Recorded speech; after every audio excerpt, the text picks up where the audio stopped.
বৈষম্য বিরোধী ছাত্র আন্দোলনকে ঘিরে সারা দেশে চলেছে ব্যাপক সংঘর্ষ, যেখানে পুলিশ এবং ছাত্রলীগের নেতাকর্মীদের ছোড়া গুলিতে নিহত হয়েছেন অনেকেই।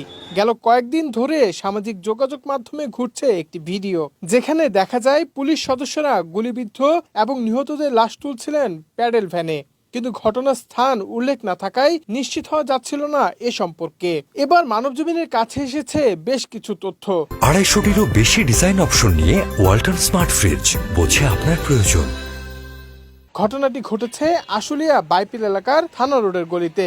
সেখানেই একটি দেয়াল ঘেঁষে ছড়িয়ে ছিটিয়ে পড়েছিল গুলিবিদ্ধ 7 শিক্ষার্থীর মরদেহ। পরে পুলিশ লাশগুলো একত্রিত করে ভ্যানের উপর স্তূপ করে রাখেন। এরপরে ঘটে আরো মর্মান্তিক ঘটনা, যা ফুটে উঠেছে প্রত্যক্ষদর্শীদের বক্তব্যে। 5ই আগস্ট দেশ থেকে শেখ হাসিনা পালিয়ে যাওয়ার পর বাইপেলে বিজয় মিছিল করছিল সাধারণ শিক্ষার্থীরা। আবার একদল ছাত্র জনতা ঘেরাও করেছিল আশুলিয়া থানা।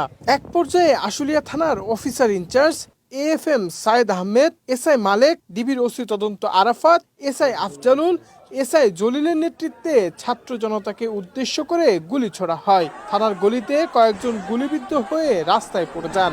মুহুর্মুহুর গুলিতে লোকজন দৌড়ে পালিয়ে যান। প্রত্যক্ষদর্শী ফাহিমা আক্তার মানবজমিনকে বলেন, ঘটনাটি আমার দোকানের সামনেই ঘটেছে। 5 আগস্ট বিকেল 4:30। সেদিন গুলি খেয়ে থানার সামনে পড়ে থাকা মরদেহগুলো ভ্যানে তুলছিলেন পুলিশ। আমাদের চোখের সামনেই তুলেছে। প্রথমে লাশগুলো তুলে ব্যানার দিয়ে ঢেকে থানার সামনে নিয়ে যাওয়া হয়, পরে আগুন জ্বালিয়ে দেওয়া হয়। সেই ঘটনা এখনো চোখের সামনে ভাসে। বর্তমানে সেখানে সাধারণ জনগণের দাবি, দ্রুত এসব পুলিশ সদস্যদের চিহ্নিত করে বিচারের আওতায় আনতে হবে এবং নিহতের পরিবারের পাশে দাঁড়াতে হবে সরকারকে।